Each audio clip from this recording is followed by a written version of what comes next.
d'être venus ce soir. Donc on a décidé au CIE avec le MANAS de faire un deuxième rendez-vous comme l'an passé dans le musée, parce qu'on a vu qu'il y avait un public et que nos publics se croisaient et que c'était intéressant. Du coup, on a profité d'une œuvre qui est aujourd'hui au MANAS pour quelque temps, et je laisserai Antoinette en parler, pour faire cette thématique que nous on voulait lier à l'art, l'architecture et la nature, c'est-à-dire l'environnement, et tous ces sujets qui sont liés à cette actualité aussi de notre temps. Donc on va avoir dans un premier temps une présentation par Antoinette d'un tableau, je laisserai en dire plus. Dans un deuxième temps, nous allons monter pour une projection d'un film qui s'appelle La vie secrète des arbres. Et puis, ça dure à peu près 1h20 ce film.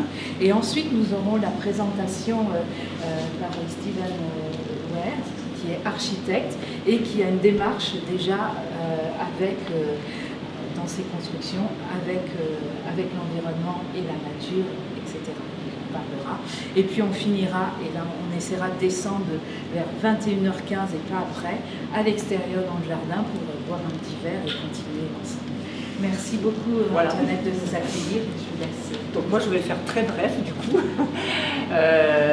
Donc vous êtes ici dans la salle consacrée à l'exposition Hope d'un Éden, exposition temporaire due au prêt de la Charmeuse de Serpent, près du musée d'Orsay, prêt exceptionnel, qui s'inscrit dans un dispositif que le musée d'Orsay a intitulé « 100 œuvres racontent le climat ». Effectivement, depuis des années, le musée d'Orsay, mais aussi l'entièreté des musées, je pense, s'interroge en fait sur les questions climatiques, sur l'environnement, sur comment aussi moins dépenser, moins consommer aussi dans notre pratique du quotidien, tout simplement par exemple en récupérant des matériaux de conditionnement, chose que nous on fait de façon régulière.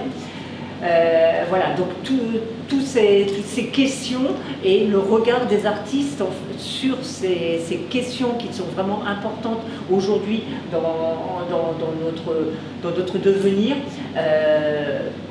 ont permis à Orsay de prévoir ces prêts, 100 œuvres qui sont prêtées dans des musées de région, 100 œuvres absolument exceptionnelles. Et parmi ces 100 œuvres, donc, nous avons eu la chance de bénéficier de l'œuvre du douanier Rousseau, La Charmeuse de Serpent.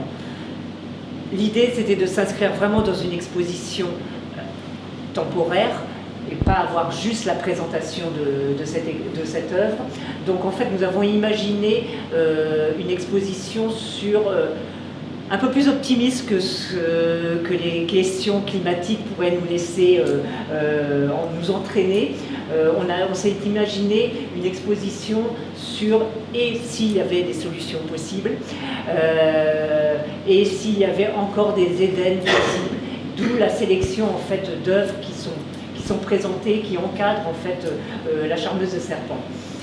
On a quand même une partie introductive toujours à partir de nos collections sur l'industrialisation, cause de ces dérèglements climatiques, avec donc notre Rousseau, un petit paysage d'Île-de-France aux portes de Paris, et Rousseau faisait partie des artistes qui se considérait comme peintre de la modernité et qui du coup a de façon régulière peint des cheminées d'usine, puisque en fait pour lui l'industrialisation c'était vraiment la modernité.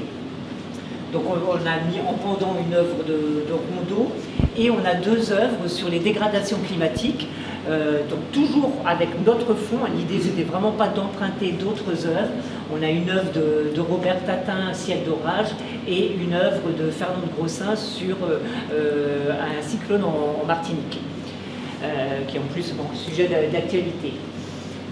Rousseau n'a jamais voyagé. Rousseau, il a quitté Laval, il était jeune adulte, il est ensuite parti sur Angers, puis sur Paris, où il est devenu employé de l'octroi. Et donc, dans le cadre de sa profession, il était très souvent aux portes de Paris pour contrôler l'entrée des marchandises, l'entrée et sortie des marchandises. Il n'a jamais voyagé, mais par contre, il est rentré aussi dans cette veine, cet intérêt pour l'exotisme, pour l'ailleurs, qui se développe vraiment au 19e. Le 19e, c'est l'époque de la naissance en fait du tourisme. Et donc Rousseau, qui n'a jamais voyagé, va aller au Jardin des Plantes, s'inspirer des plantes exotiques qu'il peut voir dans les serres. Il va s'inspirer de publications populaires pour retrouver des animaux exotiques, des lions, des fauves, ici par exemple des oiseaux qu'on retrouve dans l'album Bêtes sauvages, et donc ici des serpents. Il a imaginé dans ce tableau, il se dégage vraiment de ce tableau une atmosphère vraiment très très onirique. C'est une œuvre étonnante qu'on ne comprend pas, ou qu'on comprend comme on veut ou comme on peut. Voilà, il y a au milieu de cette végétation exotique une Ève noire. Ce n'est pas innocent non plus dans la démarche de l'artiste. Une Ève noire qui joue de la flûte pour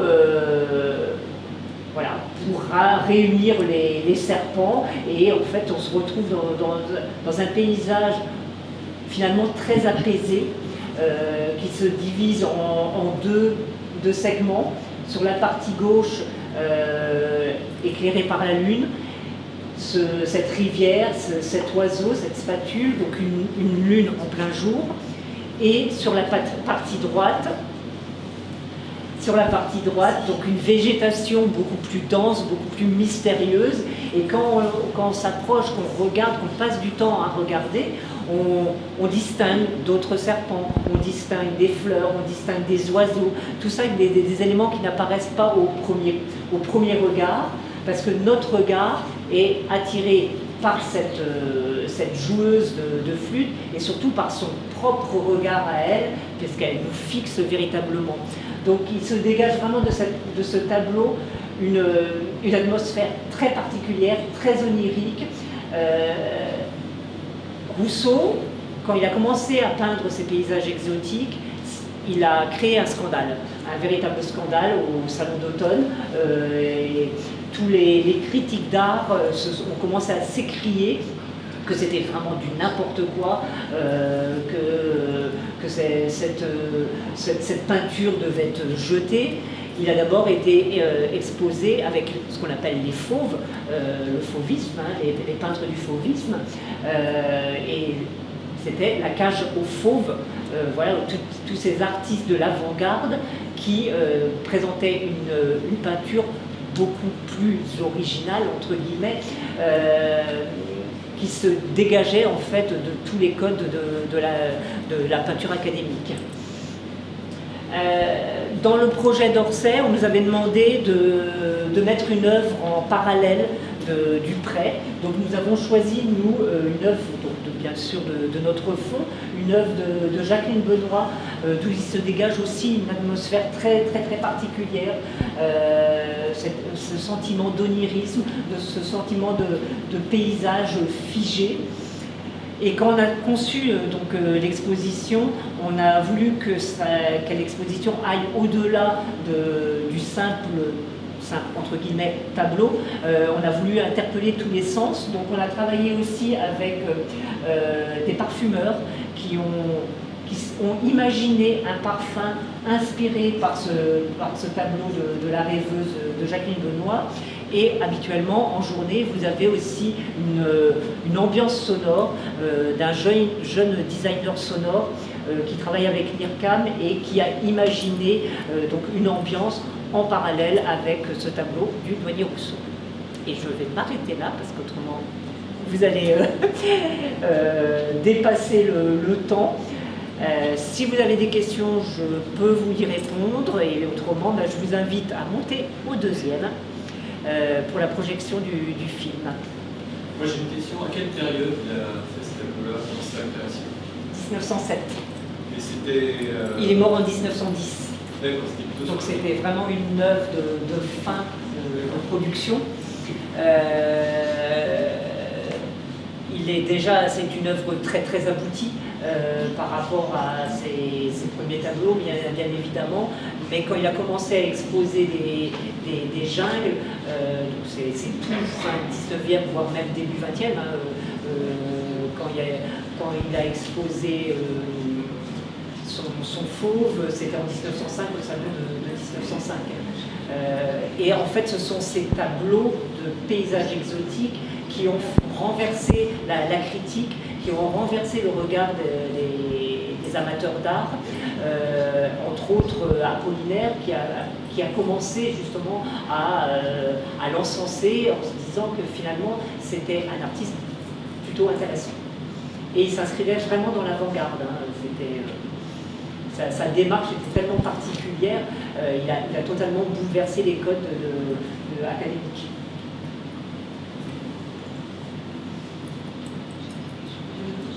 Justement, ce tableau qui est une fin de sa carrière, est-ce qu'il est toujours dans cette idée de la modernité quand il s'inscrit justement là, il a pas du tout cheminé, enfin c'est que Non. des éléments naturels ou il a changé? En fait, il peignait, il n'avait pas de période en fait dans sa peinture. Quand il a peint des paysages exotiques, il continuait à peindre des paysages urbains, il continuait à peindre des portraits, etc. Il s'inscrivait dans la modernité aussi dans ses relations. Il était très proche de toute la les jeunes avant-gardistes. Voilà, il y a eu Pablo Picasso, Apollinaire, Delaunay, etc. Picasso a été l'un des premiers collectionneurs de Rousseau. Il était très proche de Delaunay, c'était des très jeunes artistes. Et c'est en ça aussi qu'il s'inscrivait dans la modernité.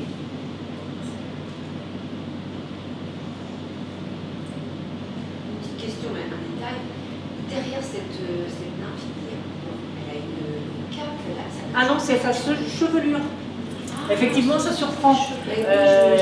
Voilà, effectivement, il a sa chevelure, mais qu'on pourrait penser à deux serpents éventuellement. Ça pourrait être des têtes de serpents, mais c'est bien sa chevelure.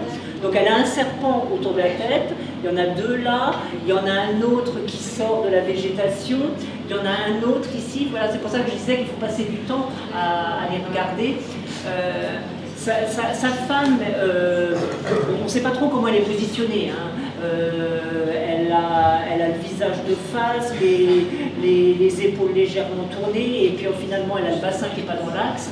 Mais en fait, chez Rousseau, c'est très habituel, les disproportions, pour les corps humains. C'est pas ça qui l'intéresse en fait. Très souvent, ces personnages sont mal proportionnés. Très souvent, ces femmes ont des jambes voilà, plutôt courtes, tortueuses, etc. Et ce qui m'intéresse surtout, et je pense que dans ce tableau, c'était ça, l'essentiel, c'est ce regard qui vous fixe et qui vous hypnotise, comme elle arrive avec sa flûte, avec la musique de sa flûte, à hypnotiser les serpents.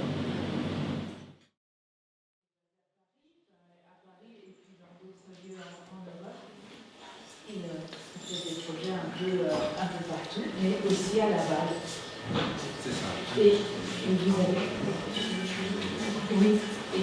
Et aussi, Steven va nous dire aussi, parce qu'il a par rapport à, peut-être au film qu'on vient de voir, vous avez aussi un avis. Un avis par rapport à son avis aussi. Oui. Merci. Merci à vous, merci à Madame la directrice pour cette invitation, merci à Carole et Valentine pour leur accueil, merci Simon, un ami photographe de Langlat, avec qui on a collaboré sur le premier bâtiment de bois massif, je vous expliquerai, à Paris, à Porte de Paris, pour cette mise en relation. Oui, alors donc c'est un peu difficile de suivre du film avec plein de violins, avec les arbres quasiment qui sont des câlins, etc., alors que je vais parler aussi d'un peu de construction de bois. Mais c'est pour, je l'espère, des bonnes raisons. Qui sait qui a raison aujourd'hui, mais en tout cas, ça a été dit, j'étais biologiste avant d'être architecte, donc je suis un peu un imposteur. Je pratique l'architecture, mais derrière, il y a un biologiste qui ne cesse pas d'être émerveillé par la découverte, et puis on essaye de passer à la pratique, de voir comment on peut s'inspirer de l'intelligence du vivant pour mieux construire nos villes, nos maisons, etc. Donc Artbid, oui, on est une petite soixantaine d'architectes, on est présents un peu sur tous les secteurs, on fait des hôpitaux, des écoles, des immeubles de bureaux. Mais l'avantage de cette taille, ça nous permet d'avoir un lab en interne où il y a des chercheurs, des doctorants qui regardent très spécifiquement les sujets que nous avons identifiés comme pertinentes, alors que dans le cycle d'un projet classique, on n'a jamais le temps vraiment de passer à l'expérimentation, à montrer la preuve qu'un tel concept quelconque pourrait être mis en œuvre. Et donc, voilà, notre cible, le cible du lab, c'est de mieux comprendre le paradigme du vivant. C'est un système de règles, de méthodes qu'on observe dans le vivant, qui est assez différent justement de ce qu'observaient les peintres comme Rousseau en 1907, à cette époque-là, où on était très focalisé sur l'esthétique, sur la morphologie des plantes, et on ne connaissait pas grand-chose sur le fonctionnement de la nature. C'est ce qu'on appelle aujourd'hui un peu le mystère de la microbiologie, de la biochimie, etc. Et donc il y a toujours beaucoup de questions. Les réponses nous attendent. Et donc cette fascination de Rousseau, on le retrouve aujourd'hui chez les scientifiques, dans le corps scientifique, mais pour nous, notre travail, ce n'est pas de faire de la recherche sur la biologie pour démystifier, c'est pour essayer de mieux comprendre, de s'inspirer justement de cette logique, en espérant qu'on va retrouver quelque part la logique de l'intelligence de la nature, l'équilibre de la nature, dans notre façon de concevoir et de construire. Alors, 1907. Que se passait? Je trouvais que c'était intéressant de revisiter 1907. Alors, on était à la redécouverte du travail de Mendel sur la génétique. Donc, Mendel, c'était le moine qui a découvert qu'il y avait justement une contribution de chaque gendre, de mâle et de femelle, et il y avait quelque chose qui était partagé à niveau de cellules. Ça nous a complètement transformé notre idée de comment, justement, la continuité des espèces était possible. Microscopie, on découvre qu'on peut regarder bien au-delà de la morphologie possible, justement avec nos yeux de sens, microscopie qui nous ouvre tout un champ sur justement le fonctionnement de la nature, la théorie des cellules et des cytologies, comment justement ce mécanisme de construction existe dans la nature, et puis la biochimie, le métabolisme. Pour moi, un œuvre, je peux être aussi fasciné par la beauté d'un arbre que cette œuvre collective, donc malheureusement vous ne voyez pas du tout le détail, mais il s'agit d'une sorte d'énorme maquette ou puzzle où il y a chaque molécule, en principe, en général sur base de carbone, qui va être mise en œuvre pour justement générer l'énergie, pour construire les différentes molécules, les protéines qui sont nécessaires justement pour la formation, la création de notre organisme. Et donc ce travail collectif commence à être né justement avec une prise de conscience qu'il y a autre chose simplement pour la morphologie, et puis on commence à regarder les échelles, à comprendre les échelles dans la biologie qui étaient absolument inconnues. Dans l'architecture, en 1907, on a l'Art Nouveau qui arrive un peu à la fin de son cycle, Gaudi, évidemment en France, il y a Guimard, en Belgique, Horta, où on retrouve justement cette biomorphologie. Gaudi est allé un peu plus loin parce qu'il a étudié justement cette morphologie pour mieux construire avec plus d'efficacité, moins de matière, le cas de la saga Familia et puis ses autres œuvres aussi. Donc il y avait une sorte de compréhension aussi d'un fonctionnement derrière la nature, il était quand même très précurseur. Mais en parallèle, on voit la naissance du modernisme, le tout début des idées justement qui venaient challenger l'ancienne façon de construire. Malheureusement, juste après 1907, on a évidemment la Première Guerre mondiale où, entre autres, le savoir-faire des charpentiers est disparu parce qu'on les a envoyés pour construire des tranchées dans le nord de l'Europe et ce savoir-faire était perdu quasiment à 95%. On voit arriver le béton, les super matériaux, l'acier, etc., pour mieux faire la guerre. Donc il y a la recherche massivement de ces gisements, des matières, mais malheureusement ça nous enferme dans un tout autre paradigme de la construction. La machine à habiter, la machine à guérir, l'hôpital, etc. Donc on est obsédé par la machine et on perd justement ce fonctionnement de la nature qu'on était en train de découvrir parallèlement grâce aux scientifiques du côté des biologistes. Donc nous, dans notre lab, on cherche quelque part à identifier quels sont les préfixes bio, quels sont les différents secteurs dans lesquels on est censé trouver des bonnes solutions, créer des communications. L'architecture, comme la biologie, est assez vaste. Hein. Il y a les ingénieurs qui regardent les aspects climatiques, enfin, la contrôle de l'ambiance, la qualité de l'air. Il y a les acousticiens qui regardent le confort aussi, les ingénieurs structure. Il y a énormément de gens autour de la table aujourd'hui, mais pour nous, c'était important d'identifier quelles sont les différentes thématiques où on peut regarder davantage la nature et surtout d'essayer de connecter ces différentes sphères qui sont parfois à des échelles extrêmement différentes. Donc je vais vous donner un exemple. Biosourcé. Donc c'est clair qu'on se nourrit du vivant, on s'habille du vivant, on se soigne du vivant, et puis avant, on le voit ici aussi, on se servait aussi du vivant, le bois, pour construire notre habitation depuis quasiment l'arrivée de notre espèce. Alors aujourd'hui, il se trouve, il y a quand même une trentaine, quarantaine d'années, je pense, un produit est arrivé sur le marché qui s'appelle le CLT, c'est le Cross Laminated Timber, inventé par Jean Prouvé à Nancy, perfectionné par les Scandinaves, par les Autrichiens, en utilisant différentes essences, et maintenant il commence à avoir un peu de production en France, issus de bois de Douglas en France, notamment les plantations qui ont été faites dans les années 50, je pense, principalement pour des poteaux téléphoniques, mais aujourd'hui ils sont à maturité, et c'est un bois d'œuvre absolument extraordinaire. Ces grandes plaques de béton, comme des dalles de béton, des voiles de béton, nous permettent de faire beaucoup d'autres choses que simplement le poteau-poutre que vous voyez ici.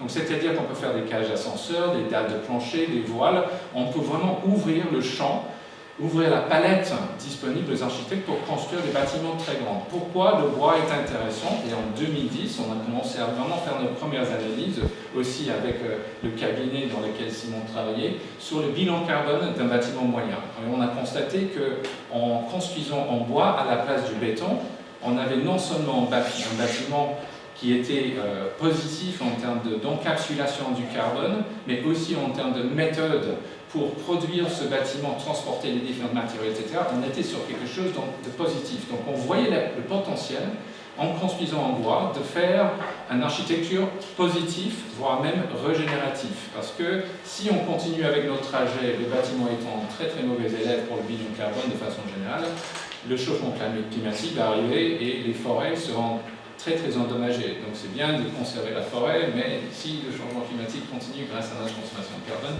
il n'y aura plus de forêt, point à la ligne. Donc important d'essayer d'utiliser le bois comme un levier, encourager les bétonneurs de faire mieux, de trouver des solutions autrement.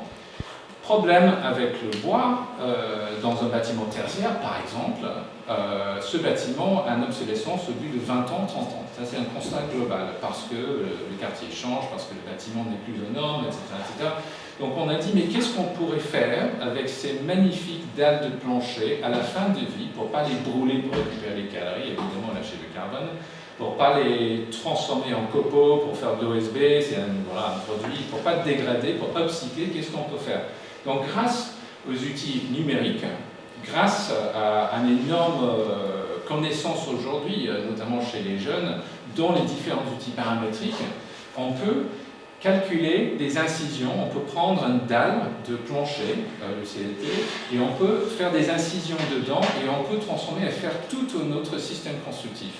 Ici, on a deux parois qui sont composées de deux éléments de CLT, et grâce justement à ces incisions, on peut faire justement quelque chose de beaucoup plus sensoriel, beaucoup plus qualitatif, et même beaucoup plus efficace que le simple poteau-poutre.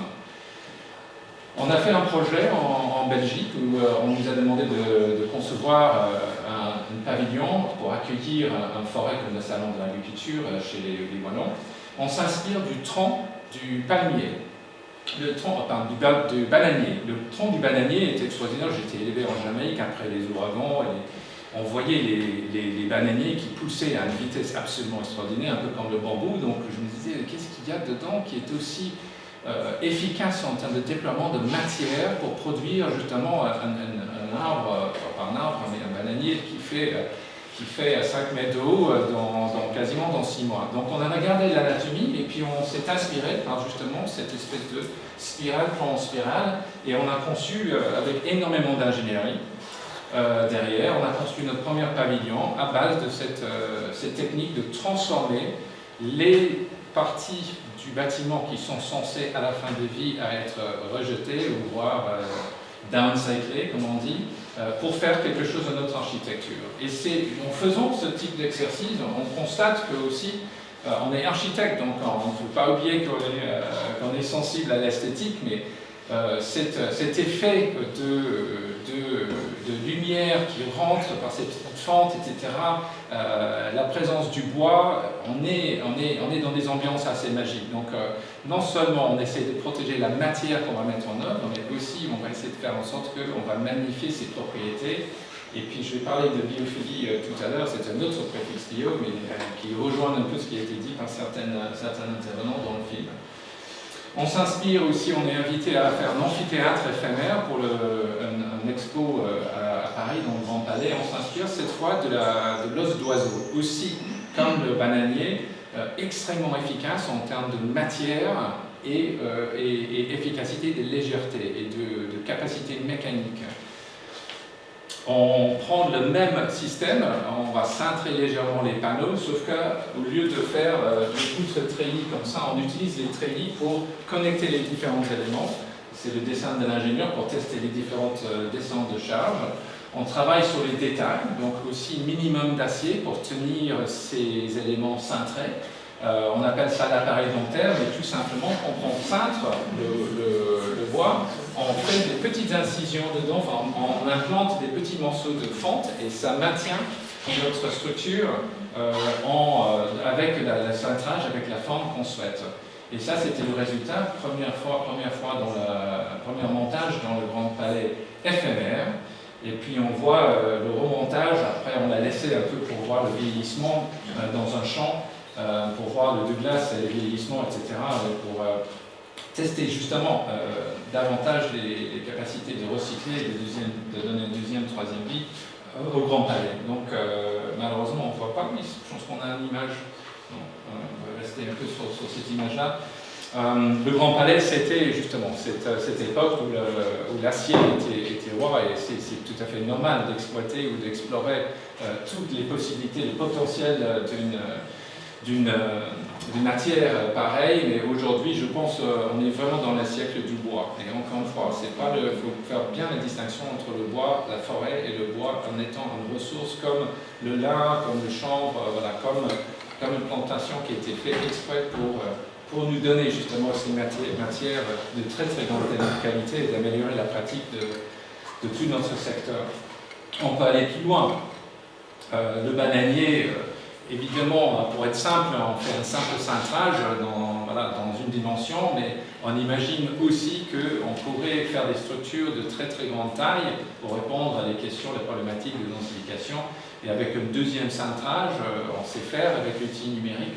On peut imaginer aussi qu'il y a des structures qui sont bien plus importantes et surtout beaucoup plus efficaces en termes de consommation de carbone et de maintien des ressources qui nous sont confiées. Alors donc ça c'était à la frontière entre ce qu'on appelle le bioressources, donc l'arbre est porte-parole, faisant le porte-drapeau pour le biosourcé, et le bioéconomique. Donc ça permet justement, donc ces études permettent de montrer un peu comment on peut non seulement recycler, mais upcycler et préserver cette matière qui est très très précieuse, au lieu de continuer à couper la forêt, sinon on s'enferme dans le même paradigme que le béton et l'acier. Il y a aussi une frontière très intéressante, donc on a fait notre premier bâtiment, entre bioressources et bioclimatique. Garder la stabilité d'une température entre 19 degrés et 26 degrés, parce que voilà, c'est le zone de confort pour l'humain.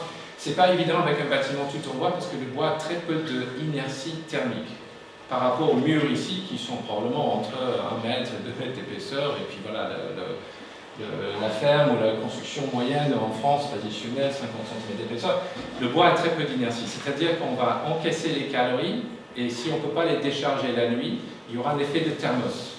Donc, petit problème avec le bois. Donc, comment régler ce problème? Mais la meilleure façon de le régler, c'est de mettre une excellente protection solaire à l'extérieur. Les meilleures protections solaires à l'extérieur, les brise-soleil en général, sont mécaniques et utilisent l'énergie. Donc, mettre l'énergie dans un système pour éviter de produire le froid, qui est très consommateur d'énergie, c'est du non-sens. Donc on a travaillé sur un projet qui s'appelle Foliage, où on a trouvé des matériaux et mémoires de forme, ces deux alliages, je ne sais pas si vous vous souvenez de vos cours de physique à la fac, mais avec ces alliages qui se comportent différemment, avec un changement de température, il y aura la forme va changer, parce que les deux ont des coefficients d'expansion différents.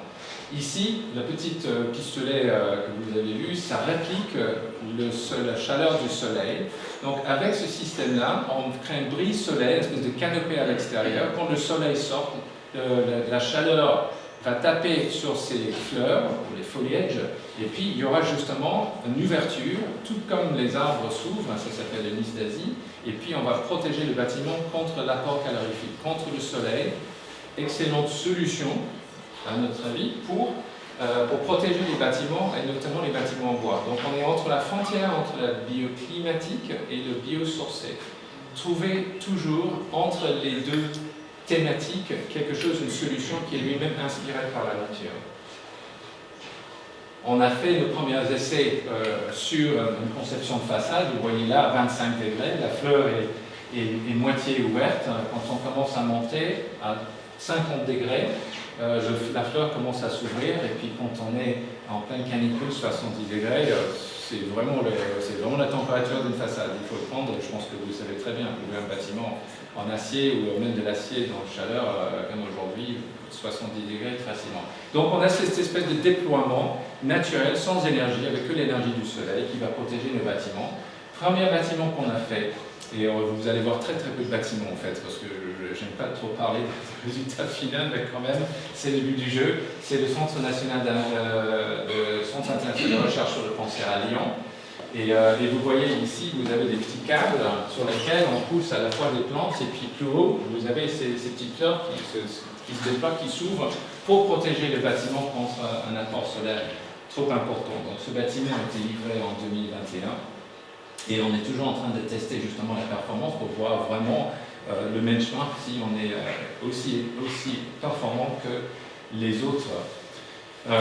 Évidemment, comme la nature, on fait évoluer nos créations. Ici, il s'agit d'une deuxième, même une troisième génération. Il y a beaucoup moins de matière métallique d'alliage, et on a des bioplastiques, mais le petit point représente le mouvement de soleil. Et puis voilà, avec ce soleil qui change de trajet, ce qui est quand même une petite complication, mais il faut accepter que le soleil bouge, donc ces plantes doivent avoir une géométrie qui va s'adapter en fonction de ce mouvement.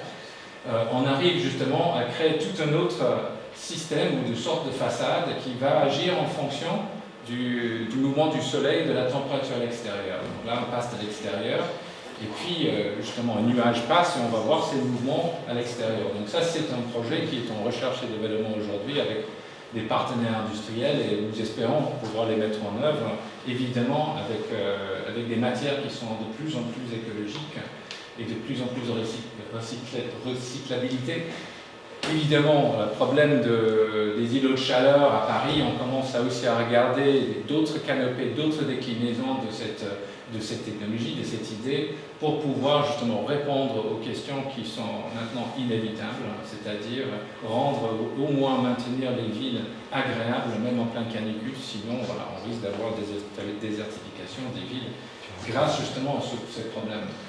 Alors souvent, je pose une question, est-ce que quelqu'un sait pourquoi le zèbre a cette camouflage je ne sais pas si quelqu'un le sait. Pardon ? Il vit dans les seiches, mais c'est pour... En fait, il y avait trois théories chez les biologistes. Un, c'était parce que ça confond une petite mouche qui s'appelle le tsetse, qui porte une maladie. Voilà, même les biologistes ne sont pas d'accord pour le moment. La deuxième, c'était le proie classique, voilà, un guépard ou un autre qui court après les zébras. Quand il ne voit pas la jambe, la proie, il se plante. Et le troisième était très intéressant, c'est un système de refroidissement. Quand vous avez justement quelque chose de très blanc au soleil, quelque chose de très noir au soleil, forcément, ça va capter les calories du soleil de façon très différente. En fait, ils ont étudié qu'il y a des micro-circuits d'air qui se forment justement grâce justement à cette polarité pas de couleur, mais de noir et de blanc. Donc on avait à l'époque un petit bâtiment à construire à côté de Roissy, où en général, la biodiversité, toutes les autres choses qu'on aime bien étaient extrêmement difficiles. Donc, on a décidé on nous a imposé du béton parce que atmosphère très agressive, on ne pouvait pas mettre le bois à l'extérieur. Donc on était censé travailler avec les bétonneurs. Et la solution, c'était de faire un béton très très blanc avec des agrégats de verre dedans, verre recyclé, et de mettre dans ce verre un produit qui s'appelle le dioxyde de titane, qui a la capacité d'être dépolluant. Il va transformer pas mal de différents produits dans l'atmosphère qui sont nocifs. Il va les dénocifier, il va les rendre moins dépolluants, les NO2 vers les NOx, etc. Et donc on s'est dit, si on se sert justement de ce mouvement, ce brassage d'air, on peut augmenter la capacité d'une membrane de la façade du bâtiment de nettoyer l'air. Donc au lieu d'être dans une zone extrêmement dure à cause du kérosène, etc., on peut même faire un bâtiment, sachant que aussi dans la façade, on a un pompe à chaleur qui va permettre justement de prendre cet air-là. Donc l'air qui va rentrer dans le bâtiment va être non seulement un tout petit peu plus propre, mais aussi un tout petit peu plus fraîche, justement grâce à cette espèce de micro-cooling ou micro-climatisation. Et donc le résultat, c'est que voilà, on a un bâtiment qui ne ressemble pas du tout à ZEP, mais ce n'était pas l'idée. L'idée, c'était de s'inspirer d'une méthode qu'on observe dans la nature. C'est le paradigme de la nature, du vivant qui est au cœur de nos préoccupations. Je ne me rappelle plus quelle était la dernière. Oui, je vais vous laisser, j'arrive quasiment à la fin, mais quid des prochaines idées qu'on pourrait regarder dans les films. On a entendu parler de ces protéines qui sont ces molécules absolument miraculeuses. En général, enfin, il y en a plein, hein, c'est vraiment le molécule qui fait tourner le corps, qui construit le corps, le protéine est vraiment roi. Les protéines ont des formes extrêmement complexes. Avant, il fallait entre 5 ans et 10 ans pour comprendre pas simplement ce qu'il y avait dans le protéine, mais comment le protéine se pliait pour devenir une espèce d'instrument extrêmement compliqué. Donc 5 ou 10 ans. Avec l'IA, maintenant, on a vraiment accéléré ce processus-là. Mais nous, on a une sorte de problématique assez similaire. Comment décomposer, démonter un bâtiment qu'on a construit? Moi, à l'âge que j'ai, je commence à être appelé à voir les bâtiments que j'ai construits au début de carrière, et voilà, on va les démolir. Pour moi, c'est traumatique. Parce que toute cette mobilisation de béton, toute cette mobilisation de matière, et puis tout simplement, par rapport à la nature qui est parfaitement symétrique avec sa métabolisme constructif et le métabolisme déconstructif, nous, on est vraiment des manches quand il s'agit de démolir ou de recycler. On n'a absolument pas développé les technologies aussi fort que les technologies qui nous permettent de construire. Donc, en se servant justement de la logique pour comprendre comment sont composées ces protéines, comment sont pliées, comment sont assemblées, et aujourd'hui, enfin, c'était même, je pense que mars cette année, les biologistes ont découvert qu'il y a même des protéines qui sont recyclées dans le corps. C'est-à-dire qu'il y a une petite entité dans chaque cellule qui s'appelle le protéasome qui va identifier les protéines qui peuvent être bricolées pour améliorer notre système immunogène. Ça, quand j'ai vu ça, ça fait la une de BBC, je suis tombé de ma chaise, parce que l'idée que la nature sait recycler quelque chose comme ça, avec quelle intelligence on est en train d'observer, c'est juste magnifique. Donc on s'inspire justement de ces différents fonctionnements. En fait, c'est inspiré par la construction neuronale, comment le corps et comment on arrive à identifier non seulement quelle est la structure, comment la structure est composée, assemblée et désassemblée. On peut aussi s'inspirer pour mieux concevoir nos bâtiments, pour qu'on puisse les décomposer, recycler, garder les éléments qu'on a mis en œuvre. Notre premier test, ça sera un petit pavillon qu'on fait pour un salon bois à Vancouver, où justement toute l'idée, non seulement il y a une sorte de représentation de la forêt avec la canopée, avec les racines, avec les troncs, mais aussi tous ces éléments-là vont être assemblés pour qu'il n'y ait jamais de problème pour ressortir le vis qui se cache là. Donc il y a toute une mécanique, tout un protocole de désassemblage qui est déjà prévu dans la conception depuis le départ. Pour éviter, je ne sais pas si vous avez entendu, mais c'est scandaleux, mais le fameux grand palais éphémère qui était censé être reconstruit ailleurs, ils avaient 2 mois normalement, enfin 4 mois, c'était pour déconstruire ce bâtiment pour qu'il puisse être recomposé, reconstruit ailleurs. Alors, le propriétaire qui payait le loyer disait oh non, je n'ai pas 4 mois, je vais économiser 2 mois de loyer, donc je vais décomposer, décomposer, j'utilise un mot un peu soft, mais je vais on va dire, désassembler dans 2 mois. Et donc, au lieu de suivre le protocole, donc il n'y avait pas vraiment un bon protocole pour recycler, c'est la tronçonneuse. Et donc, ils ont décomposé, voilà, ils sont en train de descendre la grande palais éphémère avec une tronçonneuse. Donc, quel gaspillage! Donc, tout ce travail, c'est pour essayer d'éviter, de faire en sorte que ça devienne la pratique à la fois logique mais courant pour construire des bâtiments en vue d'une deuxième vie pour les matériaux, etc. et pour justement faciliter la récupération de ces éléments-là. Voilà, on ne voit pas très bien la complexité de la chose. Voilà, donc j'arrête là. Merci beaucoup pour votre écoute.